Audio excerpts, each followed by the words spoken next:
Bismillahirrahmanirrahim. Bertemu lagi, hari ini adalah pertemuan ke-12.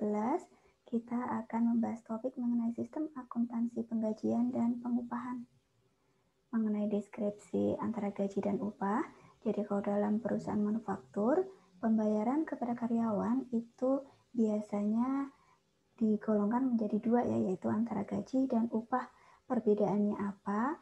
Kalau gaji itu bisa didefinisikan pembayaran atas penyerahan jasa yang dilakukan oleh karyawan yang mempunyai jenjang jabatan tinggi, jadi misalkan manajer.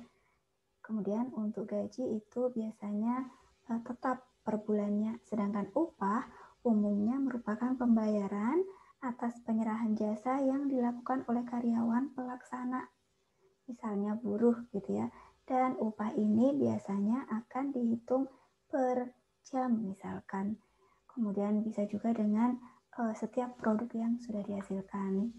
Mengenai informasi yang diperlukan oleh manajemen, yaitu jumlah biaya gaji dan upah yang menjadi beban perusahaan dan juga beban setiap pusat pertanggungjawaban selama periode akuntansi tertentu. Juga mengenai jumlah gaji dan upah yang diterima setiap karyawan selama periode akuntansi tertentu. Selain itu, informasi mengenai rincian unsur biaya gaji dan upah yang menjadi beban perusahaan dan juga beban dari setiap pusat pertanggungjawaban selama periode akuntansi tertentu. Juga mengenai dokumen yang digunakan, yaitu kartu jam hadir. Jadi di sini tertulis masuk dan keluar itu pada pukul berapa. Kemudian kartu jam kerja. Di sini dalam satu hari misalkan itu ada berapa lama, ada berapa jam gitu ya. Kemudian daftar gaji dan daftar upah. Ini adalah rekapannya. Kemudian daftar upah.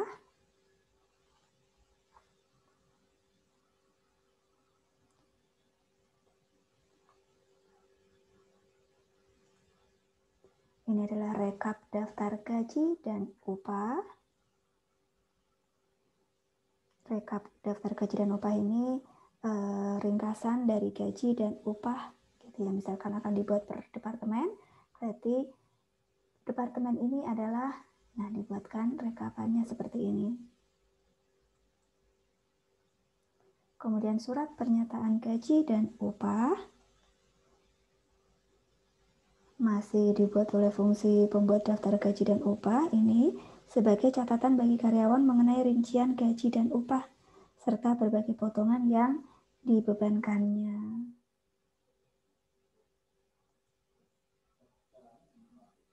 Dokumen yang lain adalah ada amplop gaji dan upah, kemudian bukti kas keluar. Bukti kas keluar ini yang akan dibuat oleh pihak fungsi akuntansi yang ditujukan ke fungsi keuangan. Kemudian ada dokumen pendukung perubahan gaji dan upah. Ini biasanya berupa surat keputusan gitu ya, terkait dengan karyawan, misalkan surat keputusan pengangkatan karyawan baru, kemudian perubahan tarif, kenaikan pangkat, skorsing, dan lain-lain. Tembusan dokumen ini dikirim ke fungsi pembuat daftar gaji dan upah yang nantinya untuk dipakai saat pembuatan daftar gaji dan upah. Untuk dokumen pendukung di sini yang macam-macam surat keputusan tadi biasanya dikeluarkan oleh fungsi kepegawaian. Kita ke catatan akuntansi yang digunakan, antara lain adalah pertama ada jurnal umum. Jadi jurnal umum ini untuk mencatat distribusi biaya tenaga kerja setiap departemen misalnya. Kemudian kartu harga pokok produk. Kartu harga pokok produk ini untuk mencatat upah tenaga kerja langsung yang digunakan untuk pesanan. Kemudian yang ketiga adalah kartu biaya. Kartu biaya untuk mencatat biaya tenaga kerja tidak langsung dan biaya tenaga kerja non produksi tiap departemen. Sumber informasinya nanti adalah bukti memorial. Yang keempat ada kartu penghasilan karyawan. Contohnya adalah seperti ini. Jadi, kartu penghasilan karyawan ini untuk mencatat penghasilan karyawan beserta potongan-potongan oleh setiap karyawan. Nantinya catatan ini akan dipakai sebagai dasar penghitungan pajak PPh 21. Jadi ditandatangani oleh karyawan, kemudian nanti akan dikembalikan ke pembuat daftar gaji dan upah.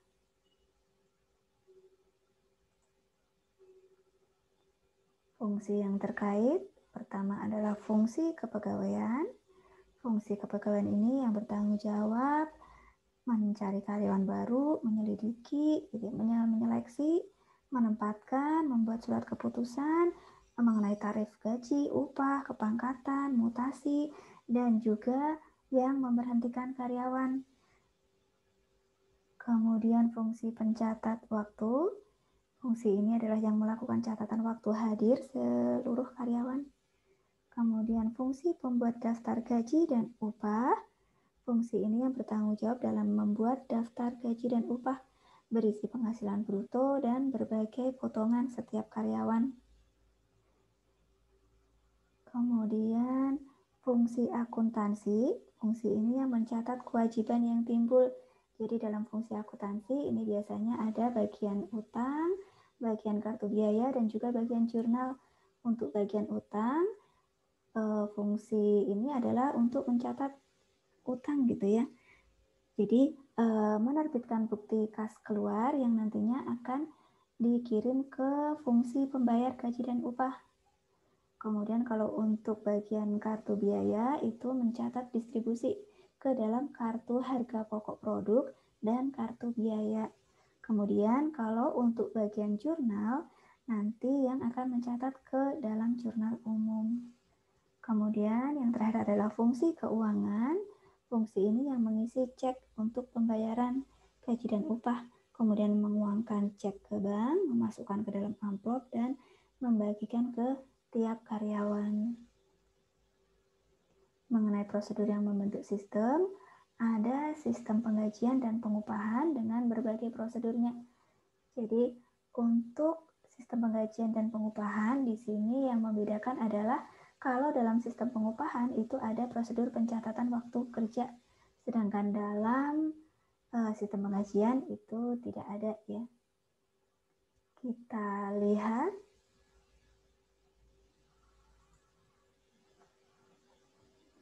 Untuk yang pertama yaitu ke prosedur dari pencatatan waktu hadir.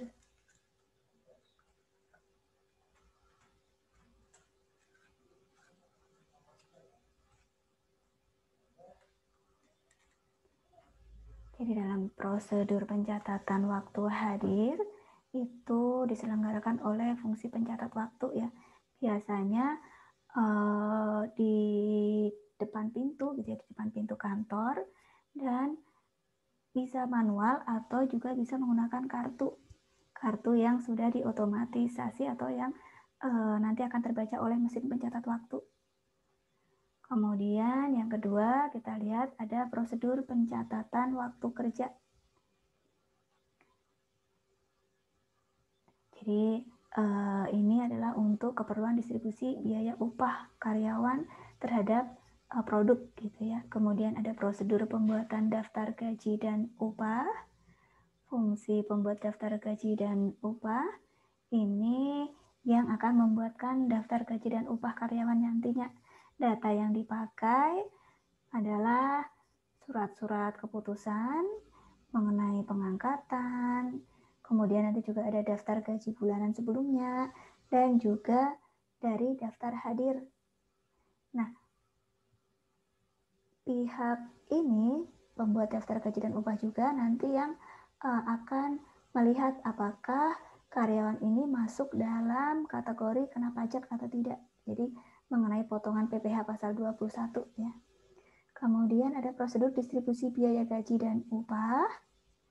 Biaya tenaga kerja didistribusikan kepada departemen-departemen terkait. Dimaksudkan nanti untuk pengendalian biaya dan penghitungan harga pokok produknya. Kemudian ada prosedur pembayaran gaji dan upah. Prosedur pembayaran gaji dan upah ini melibatkan dua fungsi, yaitu fungsi akuntansi dan fungsi keuangan. Fungsi akuntansi nanti yang akan membuatkan BKK, kemudian menyerahkan ke fungsi keuangan sebagai perintah pengeluaran kas.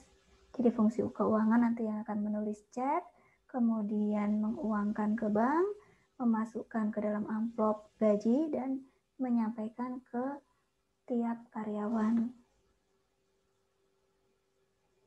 Kita ke unsur pengendalian internal. Yang pertama mengenai unsur organisasi, yaitu pemisahan fungsi. Fungsi pembuatan daftar gaji dan upah harus terpisah dari fungsi keuangan. Dimaksudkan ini adalah kalau untuk fungsi pembuat daftar gaji dan upah itu kan masuk dalam kategori fungsi pencatatan, sementara untuk fungsi keuangan itu adalah fungsi penyimpanan. Jadi, antara fungsi pencatatan dan juga fungsi penyimpanan itu harus dilakukan pemisahan. Jadi nanti akan ada cross-check penghitungan fungsi pembuat daftar gaji dan upah, nanti akan dapat dicek ketelitiannya dan juga kebenarannya oleh fungsi keuangan sebelum gaji dan upah itu nanti akan diserahkan kepada karyawan. Kemudian fungsi pencatatan waktu hadir harus terpisah dari fungsi operasi. Ini dimaksudkan untuk menjamin ketepatan data waktu hadir karyawan. Jadi tidak boleh dilaksanakan oleh fungsi operasi. Ke sistem otorisasi, setiap orang yang namanya tercantum dalam daftar gaji dan upah harus memiliki surat keputusan pengangkatan sebagai karyawan perusahaan yang ditandatangani oleh direktur utama. Jadi untuk menghindari pembayaran gaji dan upah kepada orang yang tidak berhak menerimanya. Kemudian setiap perubahan gaji dan upah karyawan karena perubahan pangkat, perubahan tarif, tambahan keluarga, itu harus didasarkan pada surat keputusan Direktur Keuangan. Setiap potongan atas gaji dan upah karyawan selain dari pajak penghasilan karyawan harus didasarkan atas surat potongan gaji dan upah yang diotorisasi oleh fungsi kepegawaian. Kartu jam hadir harus diotorisasi oleh fungsi pencatat waktu, kemudian perintah lembur harus diotorisasi oleh kepala departemen karyawan yang bersangkutan, sehingga bisa membuktikan bahwa memang lembur ini adalah benar-benar yang dibutuhkan oleh perusahaan. Kemudian daftar gaji dan upah harus diotorisasi oleh fungsi personalia. Kemudian BKK atau bukti kas keluar untuk pembayaran gaji dan upah harus diotorisasi oleh fungsi akuntansi. Untuk catatan penghasilan karyawan disimpan oleh fungsi pembuat daftar gaji dan upah. Jadi ada 3 jenis pengendalian integritas pemrosesan yang dapat mengurangi ancaman kesalahan penggajian, yaitu diantaranya ada total batch atau batch total. Batch total ini adalah suatu jumlah yang diperoleh dengan menjumlahkan serangkaian atau seperangkat pos yang digunakan untuk mengecek kecermatan operasi dalam suatu tumpukan catatan tertentu. Kemudian dengan melakukan cross-voting daftar penggajian. Jadi dalam cross-voting ini jumlah atau total kolom gaji bersih itu harus sama dengan jumlah gaji kotor dikurangi dengan biaya-biaya. Kalau tidak sama, maka berarti ada kesalahan dalam pemrosesan yang harus segera diselidiki dan dikoreksi. Kemudian yang ketiga adalah dengan akun clearing penggajian. Jadi sebuah akun buku besar umum yang digunakan untuk mengecek keakuratan dan kelengkapan pencatatan biaya penggajian dan alokasi selanjutnya terhadap pusat biaya yang sesuai. Kita beralih ke bagian alir dokumen sistem penggajian. Untuk sistem penggajian dan juga sistem pengupahan ada perbedaan di sini kita lihat. Untuk penggajian terlebih dahulu, jadi bagian pencatat waktu nanti setelah mencatat jam hadir karyawan, kemudian membuat daftar hadir karyawan. Nah, Kartu jam hadir dan juga daftar hadir karyawan ini akan diserahkan ke bagian gaji dan upah untuk nantinya dibuatkan rekap gaji. Setelah dibuatkan daftar gaji, rekap gaji, kemudian akan dilakukan pencatatan ke dalam kartu penghasilan karyawan. Kartu penghasilan karyawan beserta dengan dokumen semuanya ini akan diserahkan ke bagian utang. Nah, bagian utang kemudian akan membuatkan BKK, bukti kas keluar, dan mencatat ke dalam register bukti kas keluar. Kemudian akan mendistribusikan dokumen, yaitu untuk dokumen bukti kas keluar lembar kedua dan juga RDG, yaitu rekap daftar gaji lembar ke-1, itu diserahkan ke bagian jurnal. Dan dokumen yang lain nanti akan diserahkan ke bagian kasa. Kita lihat di sini bagian kasa menerima dokumen dari bagian utang tadi, kemudian akan mengisi cek, menguangkan cek, kemudian akan menyampaikan kepada karyawan dan meminta tanda tangan di kartu penghasilan karyawan. Setelah dibubuhkan cap lunas pada bukti dan juga dokumen pendukung, kemudian akan didistribusikan dokumen tersebut. Untuk bukti kas keluar lembar pertama, kemudian daftar gaji lembar pertama, dan juga rekap daftar gaji lembar kedua, ini nanti akan disampaikan ke bagian utang kembali untuk kelengkapan catatan dalam register bukti kas keluar. Ya, nanti akan dilengkapi. Kemudian untuk dokumen yang lainnya, ini akan diserahkan ke bagian gaji dan upah yang nantinya akan diarsip. Sementara untuk surat sendiri nanti akan dimasukkan ke dalam amplop dan diserahkan kepada karyawan. Untuk bagian jurnal, tadi setelah menerima dokumen dari bagian utang, yaitu BKK dan juga RDG, kemudian akan membuatkan bukti memorial. Bukti memorial inilah yang dijadikan sebagai dasar untuk pencatatan ke dalam jurnal umum. Nah, ini pada konektor 9, bukti kas keluar, daftar gaji dan rekap daftar gaji, ini juga yang diterima dari bagian utang tadi setelah setelah digunakan untuk kelengkapan register bukti kas keluar, akan diserahkan ke bagian jurnal ini, kemudian akan dicatat ke dalam register cek. Kalau untuk kartu biaya, ini dari bukti memorial setelah di jurnal umum, maka nanti akan dicatat ke dalam kartu biaya.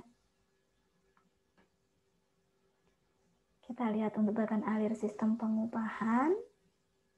Ada perbedaan sedikit dari sistem penggajian tadi, yaitu bagian pencatat waktu dan bagian departemen produksi setelah membuatkan kartu jam hadir untuk bagian pencatat waktu, beserta juga dengan daftar hadir karyawan, kemudian departemen produksi setelah membuatkan kartu jam kerja, dan juga daftar jam kerja karyawan, ini nanti akan diserahkan semuanya ke bagian gaji dan upah. Setelah dibandingkan, kemudian akan membuat daftar upah. Kemudian dibuatkan juga rekapannya dan surat pernyataan upah. Setelah dibuatkan daftar upah, kemudian rekap daftar upah dan juga surat pernyataan upah, kemudian akan dicatat ke dalam kartu penghasilan karyawan. Kartu penghasilan karyawan beserta dokumennya tadi akan diserahkan ke bagian utang untuk membuat bukti kas keluar. Setelah dibuatkan bukti kas keluar, kemudian akan dicatat ke dalam register bukti kas keluar dan mendistribusikan dokumen tersebut, yaitu untuk bukti kas keluar lembar kedua dan juga rekap daftar upah itu akan diserahkan ke bagian jurnal, sementara untuk dokumen yang lain ini nanti akan diserahkan ke bagian kasa. Setelah kasa itu menerima dokumen BKK dan juga dokumen pendukung, kemudian akan mengisi cek, menguangkan cek, memasukkan ke dalam amplop, kemudian menyerahkan kepada karyawan, serta meminta tanda tangan pada kartu penghasilan karyawan.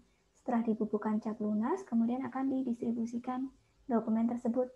Jadi untuk bukti kas keluar lembar pertama, kemudian juga daftar upah lembar pertama dan juga untuk rekap daftar upah lembar kedua.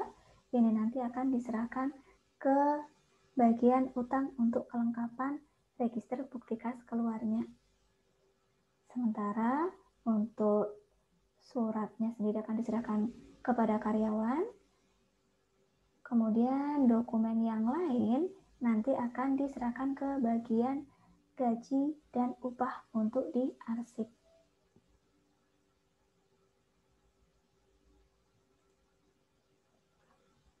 Nah, ini bagian jurnal setelah menerima dokumen dari bagian utang dan juga menerima BKK serta dokumen daftar upah dan juga rekapan daftar upah setelah tadi untuk kelengkapan register bukti kas keluar tadi dari bagian utang, kemudian akan dilakukan pencatatan. Kalau dari rekap daftar upah dan juga bukti kas keluar ini akan dibuatkan bukti memorial sebagai nanti untuk pencatatan ke jurnal umum. Setelah ke jurnal umum, bukti memorial ini dan dokumen pendukungnya ini adalah akan dilakukan pencatatan ke dalam 2 buku pembantu, yaitu ke kartu biaya dan kartu harga pokok produk. Sementara nanti dari bukti kas keluar yang diterima tadi dari bagian utang dan juga dokumen pendukung nanti akan dicatat ke dalam register cek. Ini untuk jurnalnya. Kita lihat ke sistem penggajian terlebih dahulu. Jadi tahap pertama pada pencatatan register bukti kas keluar itu akan didebit gaji dan upah, mengkredit bukti kas keluar yang akan dibayar. Ini sama dengan sistem pengupahan juga.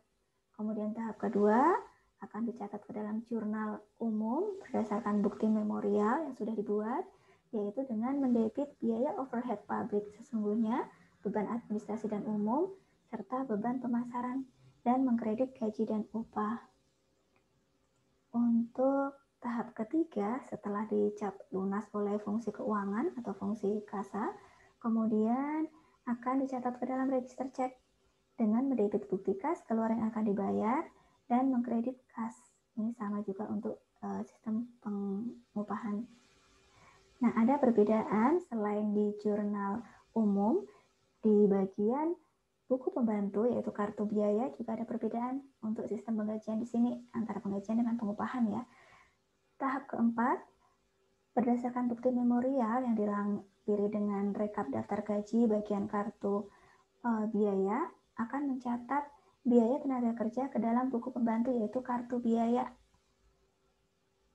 Jadi kartu biaya nanti akan berisi akun pembantu mengenai akun-akun kontrol yaitu biaya overhead pabrik sesungguhnya, beban administrasi umum, dan beban pemasaran. Jadi rincian seperti di jurnal umum tadi. Nah, kita lihat untuk sistem pengupahan, tahap pertama dalam pencatatan ke register bukti kas keluar, itu sama, yaitu gaji dan upah, serta mengkredit bukti kas keluar yang akan dibayar.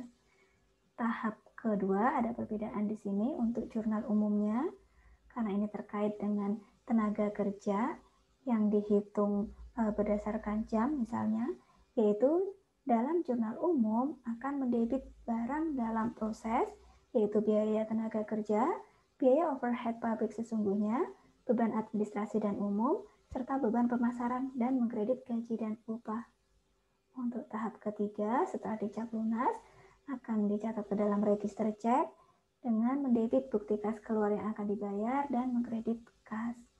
Untuk tahap keempat, di sini ada perbedaan dari sistem penggajian tadi. Kalau sistem penggajian akan dimasukkan ke kartu biaya saja. Kalau dalam sistem pengupahan, nanti buku pembantunya adalah 2, yaitu kartu harga pokok produk dan juga kartu biaya. Jadi kartu harga pokok produk itu digunakan untuk mencatat rincian biaya tenaga kerja langsung yang digunakan untuk memproduksi pesanan tersebut. Kartu harga pokok produk merupakan akun pembantu untuk akun barang dalam proses, yaitu mengenai biaya tenaga kerja. Kemudian untuk kartu biaya ini berisi akun-akun kontrol, yaitu biaya overhead pabrik sesungguhnya, beban administrasi dan umum, juga beban pemasaran. Untuk upah tenaga kerja tidak langsung, kemudian upah karyawan fungsi administrasi dan umum, serta upah karyawan fungsi pemasaran, akan dicatat ke dalam kartu biaya. Mengenai sistem akuntansi penggajian dan pengupahan dalam pengolahan data elektronik, kita lihat di sini. Untuk bagian kepegawaian, nanti membuatkan surat keputusan perubahan data karyawan. Kemudian untuk pencatat waktu akan membuatkan kartu jam hadir, Departemen Produksi akan membuatkan kartu jam kerja. Nah, untuk kartu jam hadir dan juga kartu jam kerja diserahkan ke bagian gaji dan upah yang nantinya setelah dibandingkan akan dibuatkan batch transfer form yang nantinya akan dikirim ke bagian grup pengawas. Jadi grup pengawas akan menerima dari bagian gaji dan upah tadi serta menerima SK dari kepegawaian. Kemudian akan dilakukan verifikasi dan juga batch total. Kemudian dokumen akan diserahkan ke konversi data untuk di input dan akan dihasilkan di sini arsip transaksi gaji dan upah karyawan serta arsip perubahan data karyawan. Dua arsip ini untuk selanjutnya akan diproses. Jadi ada 4 run di sini. Untuk arsip perubahan data karyawan dan juga arsip transaksi gaji dan upah karyawan tadi akan disortir dan akan menghasilkan arsip induk karyawan. Serta ada juga output penyimpangan dan control totals. Nah, arsip transaksi gaji upah karyawan yang sudah valid akan diproses selanjutnya yaitu print dan update yang nanti akan dihasilkan beberapa arsip di sini yaitu arsip induk biaya, utang, harga pokok produk, kemudian arsip induk penghasilan karyawan dan juga arsip induk piutang. Nah, ada juga untuk outputnya yaitu register bukti kas keluar, surat pemberitahuan gaji dan upah, daftar gaji dan upah, serta penyimpangan dan kontrol total. Selain itu, ada juga dihasilkan mengenai arsip yang sudah diupdate, yaitu arsip induk utang yang sudah diupdate, arsip induk penghasilan karyawan yang sudah diupdate, dan arsip induk harga pokok produk update. Nah, untuk arsip induk utang, kita lihat ke run selanjutnya. Nanti setelah dibaca, disortir, akan menghasilkan atau dihasilkan arsip bukti kas keluar yang akan dibayar, yang selanjutnya akan diproses, kemudian menghasilkan arsip induk utang yang diupdate, kemudian outputannya adalah cek, register cek, control totals, yang nantinya dokumen ini semuanya akan diserahkan ke bagian batch bagian grup pengawas ya untuk dilakukan batch control totals. Kita lihat di sini nih, jadi semua akan diserahkan. Oke, selanjutnya setelah diserahkan ke grup pengawas, lakukan batch control totals, kemudian akan diproses ke bagian kasa. Nanti bagian kasa akan menguangkan cek, kemudian memasukkan ke dalam amplop gaji karyawan, membayar kepada karyawan, minta tanda tangan, kemudian dibubuhkan cap lunas. Setelah dibubuhkan cap lunas, kemudian nanti akan didistribusikan untuk suratnya dimasukkan ke dalam amplop, diserahkan kepada karyawan tersebut. Kemudian untuk dokumen daftar gaji dan upah nantinya akan diserahkan ke bagian daftar gaji dan upah untuk diarsip. Kemudian register cek nanti akan diarsip oleh bagian kasa.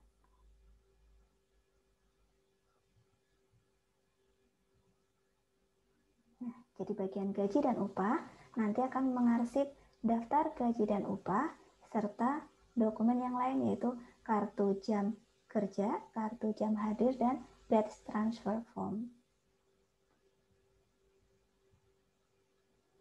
Kita ke distribusi biaya gaji dan upah.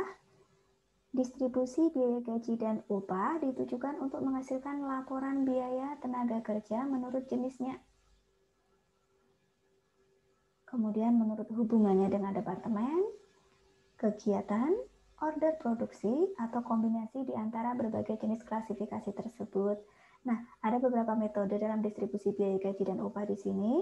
Bisa menggunakan metode rekening berkolom. Kalau dengan metode rekening berkolom, itu berarti nanti akan dibuatkan kolom-kolom tersendiri gitu ya. Tiap kolom nantinya akan dijumlah sebagai laporan nantinya ya sebagai laporan.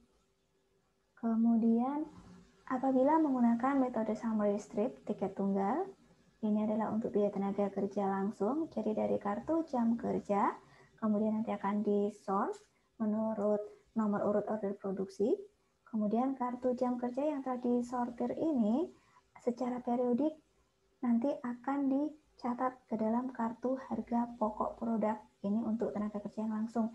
Sementara untuk tenaga kerja yang tidak langsung, setelah kartu jam kerja ini nanti diurutkan, kemudian akan diringkas, dimasukkan ke dalam summary strip sebagai laporan biaya tenaga kerja per departemen.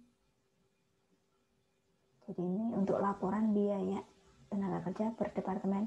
Kalau menggunakan metode distribusi dengan komputer, berarti nanti akan dibuatkan kode transaksi sesuai dengan klasifikasi yang diinginkan. Kemudian untuk proses pengurutan akunnya akan dilaksanakan oleh komputer melalui program tersebut.